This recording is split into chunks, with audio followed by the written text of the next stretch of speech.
Hello, everyone. I'm Alexandria Haidara with Black Wall Street Times. I'm really excited about this episode. Today, we're going to talk about Black America. The title of this show is Black America's Under Political Attack. What is the strategy? And I am really excited about this show. I have today our special guest to talk about the state of Black America, resistance, and civil rights with Dr. Jared Bell. He's a former USA diplomat and he works at NYU as an adjunct professor. He's going to draw on his experience living in authoritarian countries like Nicaragua and what that experience can teach Black leaders about protecting democracy at home. So, this is going to be a very interesting conversation.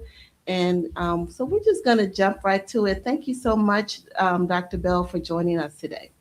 Thank you so much for having me. And this is super interesting, and I'm very excited to be here to participate.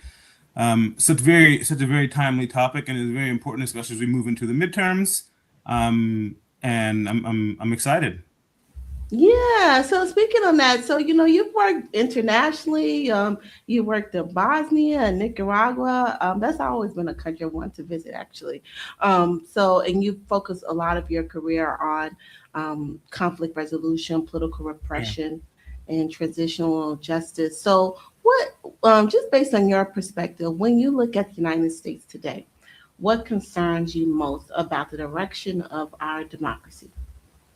I think one of the key things that is clear to me is that we're in a period of democratic backsliding, particularly we're in an authoritarian drift. We're drifting closer to authoritarian every day. That doesn't mean I think there's a democratic collapse happening particularly, but the things I see on a daily basis seem like there's shock to our institutions, and institutions are working and struggling to keep up. So, for instance, we see attacks on the press, whether that be from the current president himself personally attacking the press, or trumped up charges against New York Times journalist, or um, rampant corruption taking place at in the highest levels of our government. The president's net worth has grown about double since he's been in office, and other connections with his family and kids, and other things. I think we're seeing an erosion of checks and balances, where there's also politicalization of the courts. One other key thing I think we're also experiencing in this country is a kind of an emerging oligarchical state capture. And what I mean by that is that we have this kind of group of tech billionaires like Elon Musk and Peter Thiel who have money, and they're kind of above the law in a sense. So they can kind of twist and influence policy one way or the other. And obviously, you and I, particularly who work for USAID, or can understand that is Elon Musk had full rights, despite it being actually illegal, to go and dismantle USAID and several other programs internationally and nationally with very little accountability whatsoever. Yeah, I mean that's quite striking, and just seeing just how so many similarities when I look at what's happening politically. So kind of drawing back on your experience living in Nicaragua, can you talk a little bit about how some maybe there's some similarities? Are you seeing similarities in terms of how the government of Nicaragua is repressing its citizen and its opposition to like similarities to what you're seeing here in the U.S.? Yeah, so I think what one of the two similarities that we can pull is the coded language that we could see from the Nicaraguan regime that was used to basically banish or stamp out any kind of opposition in the country. And we're not there yet in the United States, but hopefully we don't get there. But one of the things that we see is that anybody who's critical of the president or his agenda is castigated as being unpatriotic, as castigated as being criminals. We see this kind of ramp up against a threat that's not there, like democratic socialists. We see this kind of ramp up of the far left. These are the kind of things that were happening in Nicaragua. And when I talk to my colleagues in Nicaragua, they would say, you know what, we don't believe. We didn't believe that this was possible. We didn't think that this was possible, that Daniel Ortega was going to come in and fully capture the state. Where in Nicaragua, the FSLN, the party of Daniel Ortega, controls all four branches of the government, including the judiciary. Him and his wife are co-presidents. So we're not at that point yet. But some of the other key similarities is, okay, here's another tactic of authoritarian autocrats is to create boogeymen within the government. For instance, the closure of USAID. USAID was also castigated as being part of the deep state, right? These are claims, and Donald Trump recently made claims that it was the deep state that participated in election interference in 2020. These are the same kind of notions, ideas that Daniel Ortega has used also to purge the government of people who he deems as not loyalists. And we see this, and we've seen this happening in the Trump administration as well. We also see this kind of counter narrative. We don't have state media in the United States in this case, but also in authoritarian regimes, and also we saw in Nicaragua, there's a state narrative about power. There's a state narrative around it, and we're seeing that with Donald Trump. Anyone who operates outside of the state narrative that's now being created from the White House. I mean, even look at the war in Iran. This war in Iran has been created and built up to be something that it's not. For instance, the president's declared that we've won the war in Iran for 6 times. At least some news outlets have counted. Yeah, we all lost count. Yeah, 36 times, right, or more. But that doesn't actually match the reality, and you see that in Nicaragua, where there's a state-based kind of propaganda that's being pumped out. And again, we don't have state media in the U.S., but there's clear disinformation campaigns that authoritarians use, and I think that's a key similarity. And I think the scariest part is as we head towards midterm elections, these are tactics that we've seen where, okay, typically in authoritarian societies like Nicaragua, you will see that there will be elections held and they'll be considered free and fair, even though they're not, right? Donald Trump is doing something a little bit different, where he's delegitimizing the election process, so people don't have faith in the election process. So when they go to vote, and when the returns come back, people are saying, well, no, that's not what happened. We've been cheated, and that undermines the democratic process, and sows discontent and also creates more chaos, right? As we see what happened on January 6th. So these are some of the key tactics that I think we're seeing in the U.S. And we at this point we don't see full-scale mass violence, but we have seen political violence here, obviously, right? Yeah, there's definitely been political violence. Well, we have seen political violence here, which is something that is also part of authoritarian regimes as well. Also, we see this kind of militarization of the United States. That when you go to a place like Nicaragua, there are police everywhere, right? There's police everywhere, and we're starting to see that. So this is something that kind of normalizes this in the American psyche. We go down. I live in Washington D.C. You go down in the Capitol, we see National Guardsmen there under the guise of protecting security in Washington D.C. Even statistically, Washington D.C. is the safest it's been in years as far as the cutbacks on violent crime, even before the National Guard arrived. So that idea was rather illogical. We see this kind of stationing of ICE throughout the country, right? To kind of be a watchdog, so to speak, against illegal immigrant people being kidnapped off the streets. And so these kind of things are done in autocratic societies to start to normalize this type of violence and this type of behavior, so that gives the regime power, essentially, that eventually becomes unchecked. Wow, that's quite that's quite profound. Like, just thinking about even the National Guard. I mean, I've seen them, and I'm here in Benin, and there's a lot of police here too. I wouldn't say they're at the level of oppressive. Would definitely wouldn't say that, but there's in a lot of these developing countries, there is a lot of over policing. I lived in Mexico; it was the same thing. So when I saw the National Guard police at the metro at Foggy Bottom, it just brought back bad memories of living abroad. So, and I don't think people see it that way. Exactly. I guess kind of looking at what's happening in Congress. I mean, we saw the strength. We saw Congress kind of break down when USAID was being dismantled, and we wrote a piece about that in the Foreign Policy in Focus outlet. So you and we wrote a piece on that. So just kind of looking at Nancy Mace. I mean, she's so bold. She introduced a resolution targeting congressional caucuses organized around race, ethnicity, and national origin. And so her argument is that these groups are discriminatory, and critics argue that eliminate these groups, these caucuses rather, because it's not just the Congressional Black Caucus. There's the Latino caucus, there's the Asian caucus, there's Women caucus, there's a number of different caucuses around ethnicity and race. So they state that it will undermine political power for marginalized communities. Kind of drawing up upon your research and your experience, like what does this mean? Even if it doesn't go too far in terms of being voted on, like just what is this? What does this symbolize in our society right now, and what does it tell us about the state of our democracy? Well, one of the key things I think what we're seeing is particularly now. Let's go and unpack what "Make America Great Again" means. I mean, again, this is probably controversial, where people can kind of pick and choose in what they will. But I think the aspect of "Make America Great Again" is "Make America White Again," and I think that's what this idea is. More or less, is stamping out mechanisms of political power for minorities to kind of influence power in agendas. It's not enough about representation. It's about setting the agenda. And these caucuses set agenda that impact African Americans. You know, there's this notion idea that white conservatives will say, well, what if there's a white national caucus? You wouldn't be upset, but look at how many white people are actually in Congress.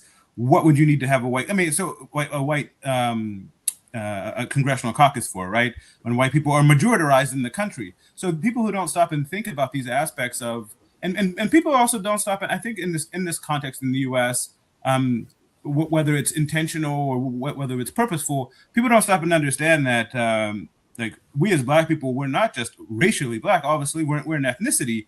And ethnicity, we share history, we share common food, we share music, we share all these different aspects. So it's more than just a racialized kind of component. You know, we share a common history, and many African Americans share common social, political, and economic struggles in this country. So it's definitely a way of discrediting also any kind of imaginations of checking this kind of, I would say, brewing kind of white nationalism that we see taking place in the United States too. But I also think it also builds into and connects more with this ongoing cultural wars that are happening in the United States. I think that's what Nancy Mace is particularly doing. If you follow her, she's been very much her an anti-trans agenda. You know, things that are resonating with the MAGA base. Listen, I think what we're seeing is Republicans don't have a lot to run on, and the state of the economy in the country. People are very unhappy with the war and the rising costs from tariffs and gas. And so I think people like Nancy Mace and those moving towards the midterms, I think they're going to use these type of tactics because I think that's what sells. That's what's been selling for their constituency. Especially now that this Republican-led Congress doesn't have a lot to accomplishments to tout in the face of Americans. So they expect white Americans to say, listen, those in their base to say, listen, we want to, we have been working hard on you, but we're also working to equalize power as well. So like DEIA, for instance. Yeah, I mean, I definitely noticed that they always I'm always hearing like a kind of like a call to action to white America to remind them of the struggle, what this administration is fighting for. Like even like you said, with the tariffs and the economy and the gas prices, then all of a sudden people are upset, and then they're like, hey, look at what the CBC is doing. It's kind of like they're always kind of like reminding white America to stay focused and just ride this storm with us so we can clean house. That's kind of how I've interpreted. But like, what is the potential impact if CBC is eliminated? And then you have like the landmark Supreme Court to allow for gerrymandering and redistricting. Like, how would that impact the Black vote and political power? I'm just saying the word dissolution of CBC. It just, everything has happened, so anything can happen. So, I just kind of want to get your take on that. I think it'll be devastating. I think it'll be devastating for representation. I think it'll be devastating for the Black community who won't be, course, we can again. I think we can this this in a way is to stamp out that representation and also control policies.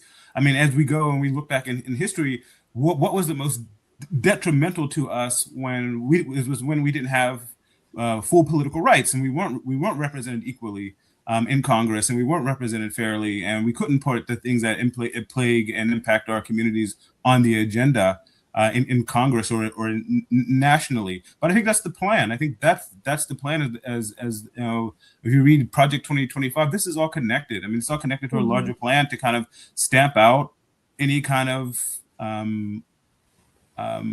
minority opposition, anything that kind of threatens this notion of power that conservative white Americans say that they feel that they haven't had access to, right? Um, Mm-hmm. so I think that's what we're going to see. I mean, I don't want to acknowledge or believe that's going to be the case. I think that would be um, a huge punch in the gut to what agenda we do have in this country for the advancement of Black folks, and I think that's unfortunately, as I said, I think that's part of the plan. Yeah. Yeah, I mean, and then how are you seeing? I know you worked in Bosnia and even in, like we said, Nicaragua. Like, how have minority groups in other countries, what have you seen has worked to try to overcome these political blocks? I Um, think I yeah. think in Bosnia, these are some political. Bosnia is a very complicated case because of the way the country is structured, where in some parts minorities don't have the right to serve in certain parts of the government actually, because there's ethnic quotas that exist in the government. So um, and places like Nicaragua, there are some deputies who are of African descent who do serve in the government. But by and large, unfortunately, in many regards around Europe and elsewhere, you know, there's a reason why minorities remain marginalized, and that is the access to political power. One of the papers I've recently written about were Roma and in Europe, and Roma is one of the most marginalized groups across Europe.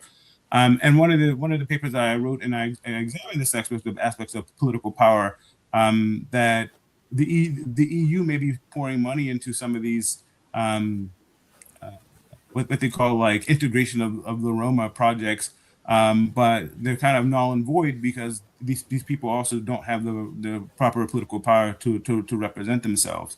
And I think when you think in the context of Black people in America as a minoritized group, we're a pretty powerful group, and I think we don't Oh you know yeah. we don't recognize that until you travel outside the United States and we realize how much power we actually do have, and if it's not even politically, economically, we have a huge amount of power in this country, whether Mhm. whether we realize it and we harness it and use it for our better good or not.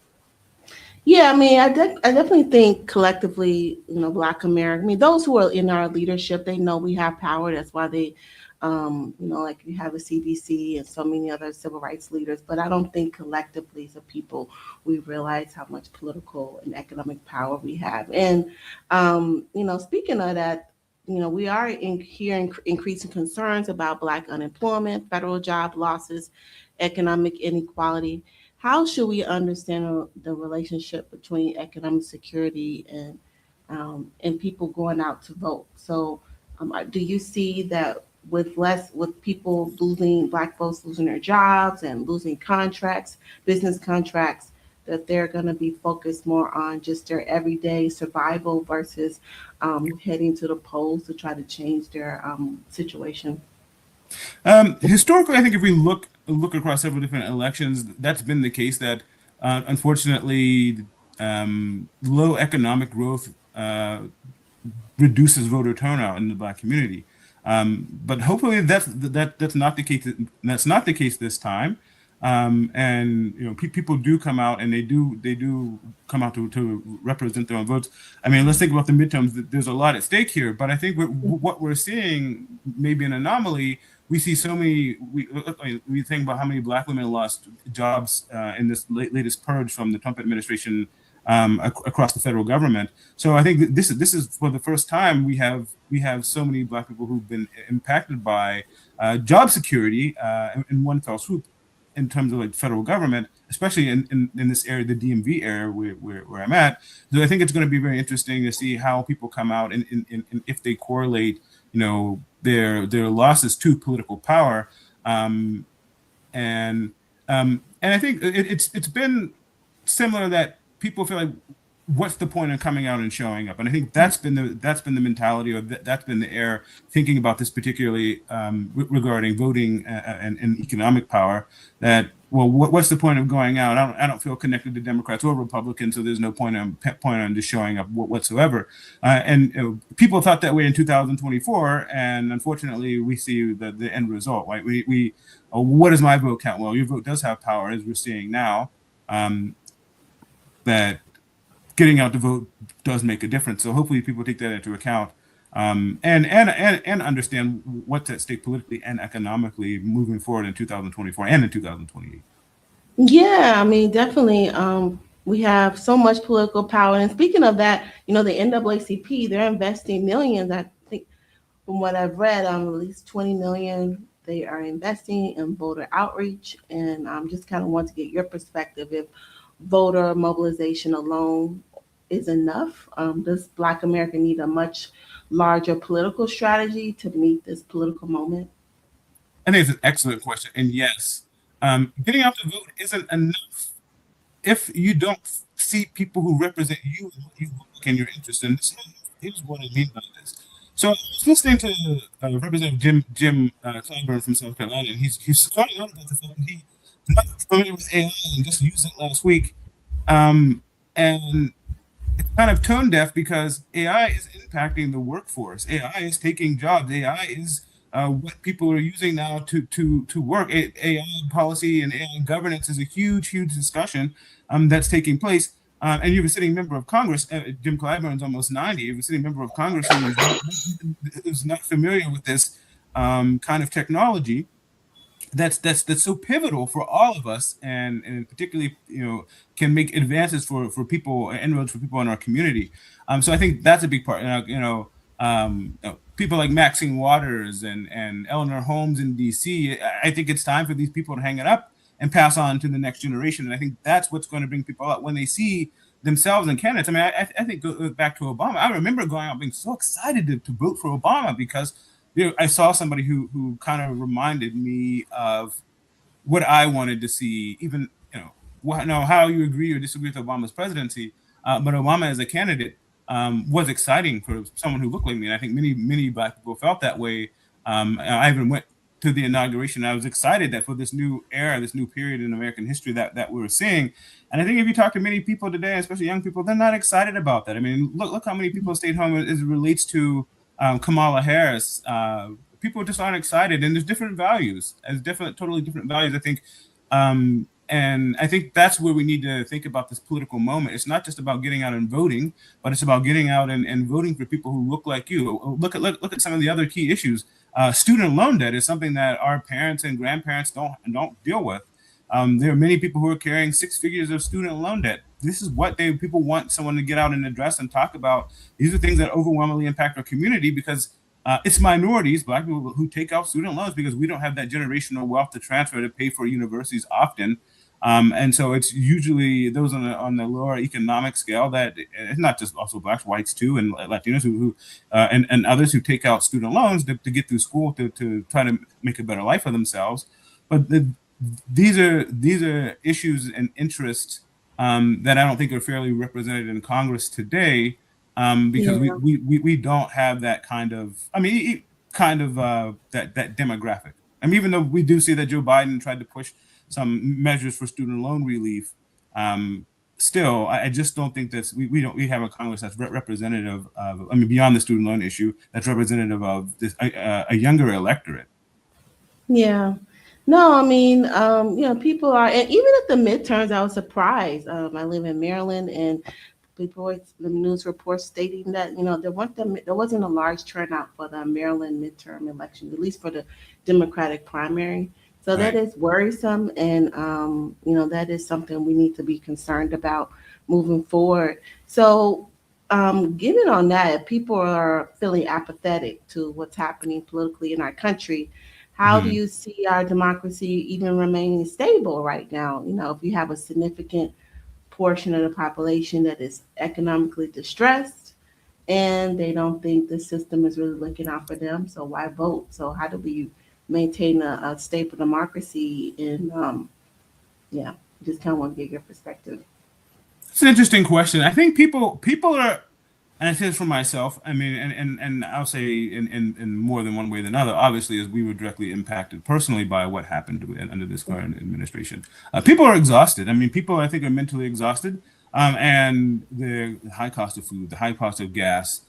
Look at how many Americans are living on credit cards, who are pulling hardship money out of their, or taking hardship withdrawals from 401ks, and they're struggling. And so I think that's where the basis people are struggling. And I share your sentiment.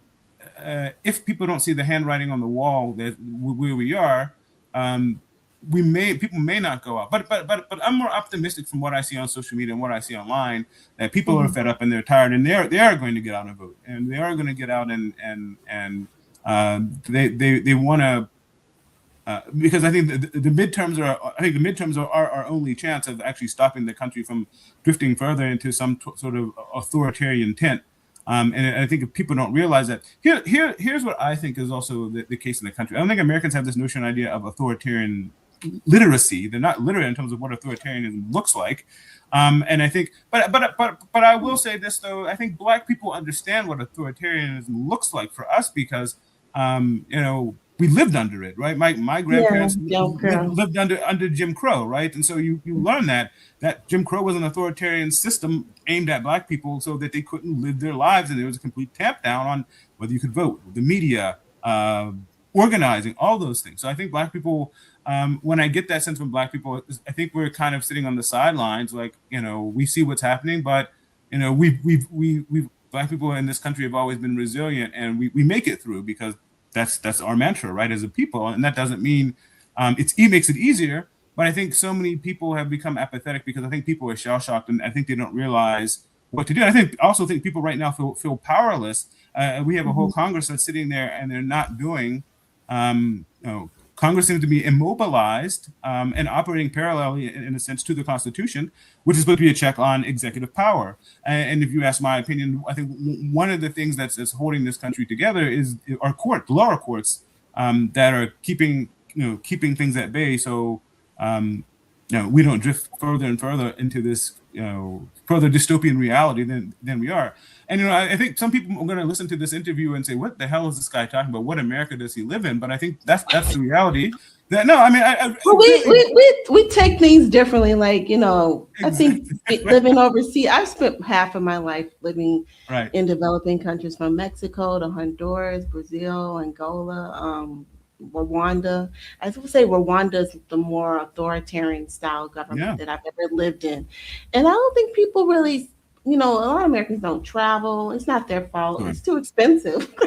Like you said, people are taking out their 401k just to, pay their mortgage. So, Right. but we But do need one to be understanding what's happening globally for sure. Yeah. but I think one of the things that, in terms of like this notion or idea here, is that people don't understand what it looks like. They think authoritarianism is boots on the ground and guns and tanks in the streets and mass arrest, and that's not that's not what's happening. Authoritarian tactics are, Donald Trump doesn't like Jerome Powell, so he's going to trump up charges against Jerome Powell. Or Donald Trump doesn't like the New York Times, so there's going to be subpoenas issued to the New York Times for covering the story about the president's, the jet donated by the UAE, and it being refurbished, and then it not being safe and not being able to fly. Um, how is that an illegality? It's not. But these are the things that we're seeing. But what's a huge part of this is also a disinformation campaign that's also coming from the president, and coming from the White House, and this coming from different media. Depending on where you sit, and depending on what you believe in, you can literally believe in anything you want. And I say this is recently, as you may have seen on LinkedIn, I published an article about my time in Nicaragua, and I talked about Daniel Ortega, and I talked about how USAID particularly supported Yeah. Democratic actors. And now that Marco Rubio is coming out and saying that, oh, we're not going to stand by and let Daniel Ortega hijack elections, but then you dismantled USA that was actually working to support independent journalists, independent media. And the amount of comments I got that were so insane regarding USA, it's like I work for some secret clandestine evil organization, and people believe that it's because that's the information that they've been fed. Yeah. And so it's hard to believe. I know USA wasn't perfect by any means, and I'm sure anyone who's worked for USA can tell you a number of things that we thought were wasteful, and that should have been reformed. But there's this wholesale attempt to discredit and disable anyone who worked in USA, because again, these are tactics of an autocrat who's made decisions that have cost thousands of lives, and that's caused chaos, and that have damaged people livelihoods. And so rather than take accountability for that, it's to continue to push these narratives into especially conservative media spaces where that's all they're getting, that's all they're seeing. Is it's like tunnel vision. And so they're not stopping and looking at OIG reports, and they're not stopping. And if we think about it, what was one of the first things to go in this battle early on? If you remember, they took down USAID's website with all the prevailing information about our programs, and they did it for a reason, because that information was power against the things that they claim. So I think that's another key tactic. There's so much disinformation that we're seeing from in different parts of the media that sees on these political divisions. I think it's hard to make sense of anything anymore, to say, look, I see an authoritarian tint happening. Again, someone's going to see this and saying, like, what world does this person live in? This guy's crazy. Or it's just more rhetoric, political attacks from the left on the president. This kind of what is it called, the Trump derangement syndrome, right? So I think that's where we're at a loss. How do we go about getting that? And I think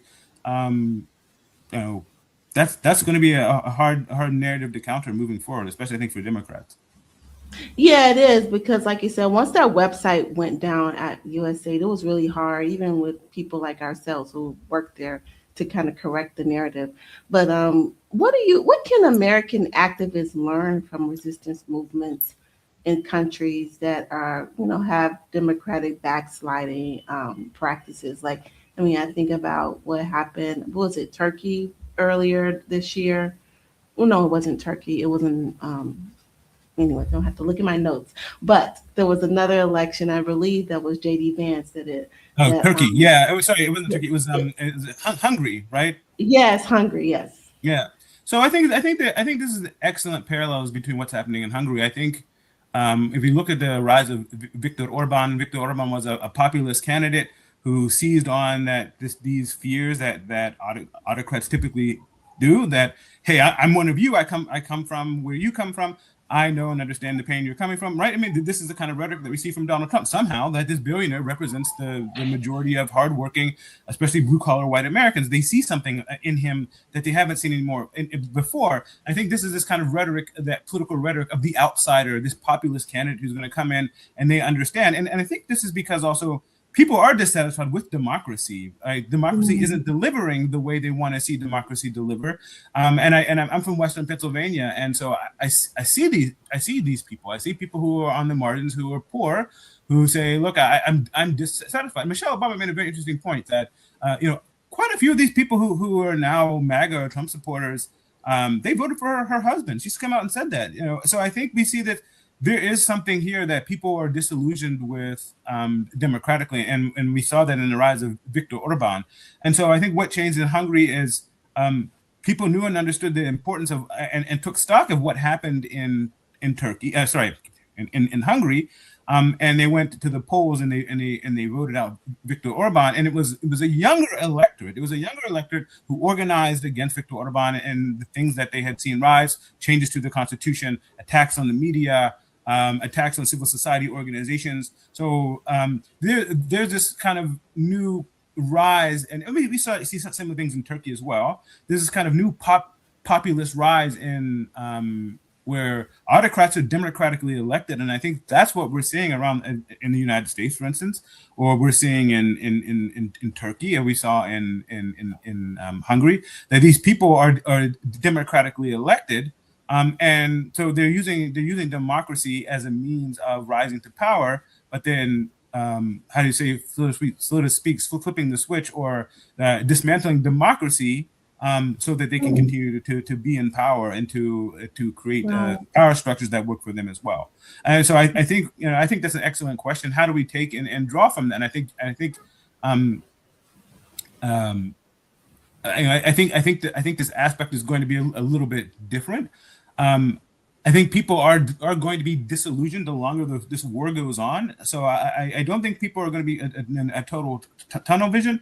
If you look at polls, Donald Trump is completely underwater, and I think people are also feel. And let's talk about the rise of democratic socialists, because I don't want to make this just partisan.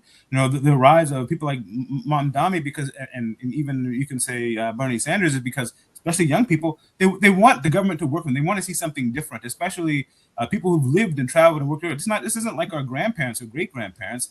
We have young people who are traveling the world, who Yeah. know and see. Well, wait a minute. I studied abroad in Norway. I lived in the UK. I have friends who come here and they have full access to healthcare. They don't have to go in debt. They don't have to worry about going to the doctors or getting sick. And people are seeing that and they want that here. And I think that's what I think is going to continue to be relevant. And I think when we look in terms of Black folks largely vote Democrat, and I think that's where the schism that Democrats are going to have to address. It seems like they've been kind of allergic to this, rise of democratic socialist people like Mandami, because it rocks the boat, and it changes the narrative in this country that there's no place for any type of socialism in this country whatsoever, and so they don't want to be associated with that, especially if they want to continue to rely on independent voters who may be turned off by some of Mandami's policies, or this notion idea that America, anything with the word socialism, is toxic or bad. And I think Yeah. Democrats are afraid of embracing that part. But I think moving forward, I think that's where the movement is, and I think that's what we're going to see as I think people our age and younger, especially I think Gen Z get older. That's what they're looking towards, and I think that's what's going to be the fundamental shift moving forward. Yeah, for sure. I mean, democracy has to work, and the Democratic Party has to pay attention. And then, speaking of that, I mean, there's been a lot of resistance, even though Black folks are not out in these streets, as they like to say. We're not out here protesting. Like, we protest a little bit, but it's not this relentless everyday protest, everyday marching, every day. Most people, I think the main form of resistance, I would say, is boycotting Target. That's been like our main focus. Right. And then you had the NAACP launch the SEC boycott for Black athletes that were considering attending colleges in southern states. And so then you had those who are like considering that um, they are trying to they will protest, but we definitely need to organize. So, like, how concerned should Black America be about Democratic backsliding, and is our current resistance movement really working? I think we need to have some reflection. That's why I'm doing this show, because I think we definitely need to have some reflection on what's working, what's not. Well, one of the things I think Black Americans have to do. Mhm. I think what's important going forward. I think that this is anybody who's sane and wants to change the political, climate, and who, and I'm being facetious, and I don't want to be flippant of other people in this country. I understand the political behavior, even though if I don't agree with this MAGA movement, right? But I think coalition building is going to have to happen, and I think what I mean by that is that people are going to have to be fed up, and I think we're going to have to kick aside identity politics. And I think this is something that I think we learned from 2024. I think identity politics aren't necessarily our friend, and I say that with the caveat and knowing that as Black people, though, we can't really not afford to pay attention to identity politics, because it's about so much about our community is wrapped in that, and making sure we're at the table to advocate for ourselves. And we see this in terms of like the various issues with the discussion on Nolan Wells, for instance, and Mhm. Anthony Carmelo. I haven't been following Carmelo Anthony. I haven't been following that case particularly closely. But there are still these discussions of miscarriage of justice where Black people are still they're still sensitive for us. So I think we as Americans, all of us, should be concerned with democratic backsliding, regardless of wherever you come, because Mhm. without a concerted effort together, regardless of wherever you come from, or what background, how you identify, it's going to impact all of us in this country. And the other part of it is, look, I'm over this 1960s agenda where we're going to go out and march, because that's behind us now. And I think there's an upcoming march in Washington D.C. and for the anniversary of the 1963 March for Jobs that King made his famous "I Have a Dream" speech, right? So Reverend Al Sharpton is talking about some of these. I went to, I think, what was the 60th anniversary Yeah, March I in went to Washington. that. I went to that too, and I thought it was great. But I mean, I just, what's the point, and then what's the outcome of marching before? And I think this is the same way I feel about these No Kings protests and rallies today. I think they're futile. I think one or two were cool, but I think we're at the point where the powers that be don't give a damn if we go out and we say No Kings, because then how are we turning that into action? I think turning that into action is exactly what you mentioned: is boycotting and speaking out in a way, and also harnessing our political power in a way that means something, and using these kind of broad coalitions. And I think that's something that we don't really talk about in American politics. Is we don't have a parliamentary system, but in parliamentary system, these political coalitions are so important to get things done. And an article I wrote not too long ago, earlier this year, talked about one of the failures of American democracy, I think, is that we don't have political pluralism in this country. We have two parties, and we kind of fight it out. And then we have these kind of third candidate parties that are on the margins, who aren't asked to join the table to make a difference. But I think that this is why I think this surprise with the Democratic Socialist of America is starting to kind of shake some confidence and starting to ruffle some feathers, because this is a real threat to the current power structure that we're seeing in the U.S. So I think. But at those the marches. I mean, the way I see the marches is, I would say, is definitely to put the administration on notice that even though Black folks are not marching relentlessly, Right. at least putting them on notice. But like you mentioned something powerful, that you think the marching is behind us. So like if the old civil rights playbook is no longer sufficient, then what's next? Like what kind of advice would you give civil rights leaders who may not be, because even Dr. King looked at what was happening globally to fight civil rights, to push for civil Sure. rights movement here in the United States. I mean, he looked towards India and Right. how they were doing their resistance movement. So, what kind of advice would you give civil rights leaders at this moment, at this political moment? Well, one of the things I think, drawing on Malcolm X and Martin Luther King, Malcolm X in 1964 started to internationalize the struggle for civil rights for Black people. And Martin Luther King did too, obviously, as the bus boycott that took place in 1955 was replicated also in apartheid South Africa, and other places where the U.S. civil rights movement very much became a beacon of resistance around the world.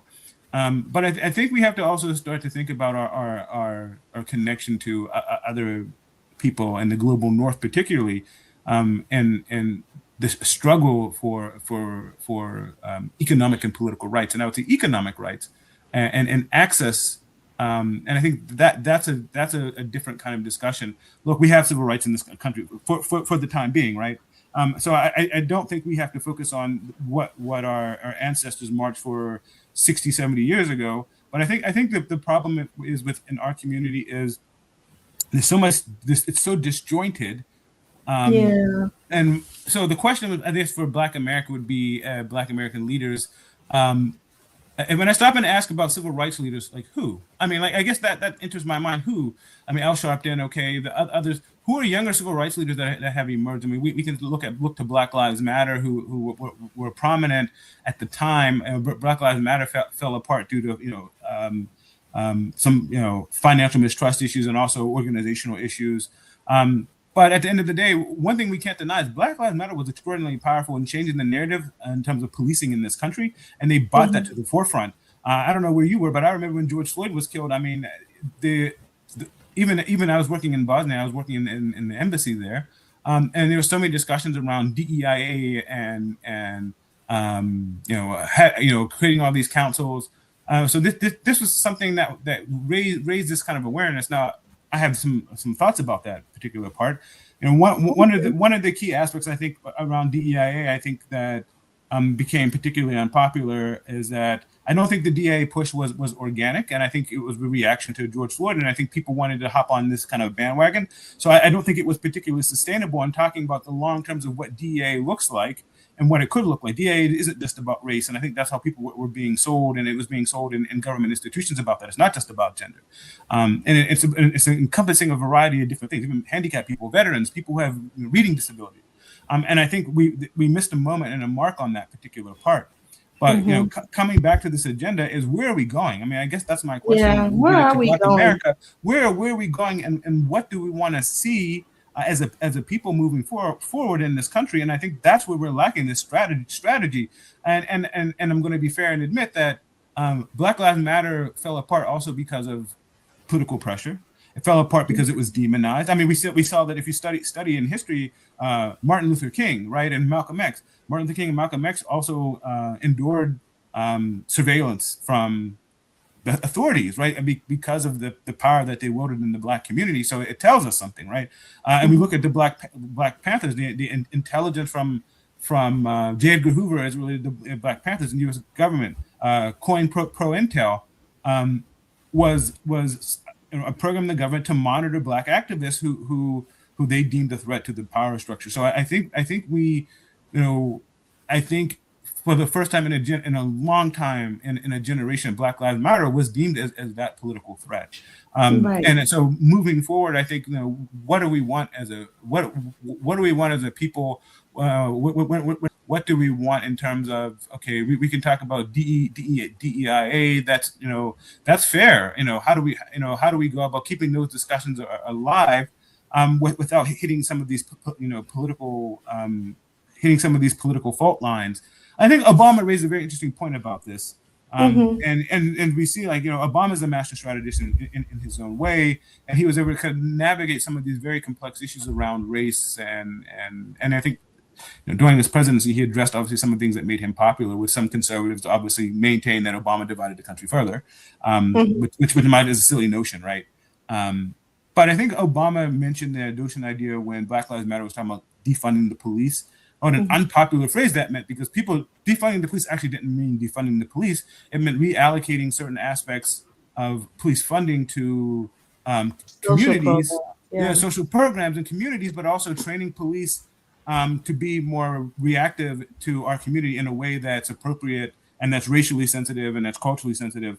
But people didn't get that messaging, and Obama was right about that. Like, if you say defund the police, people aren't going to be able to decode that language, and I think that was a huge problem that people struggled with.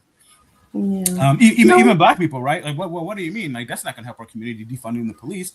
So I mean, I think moving forward, we have to think about these.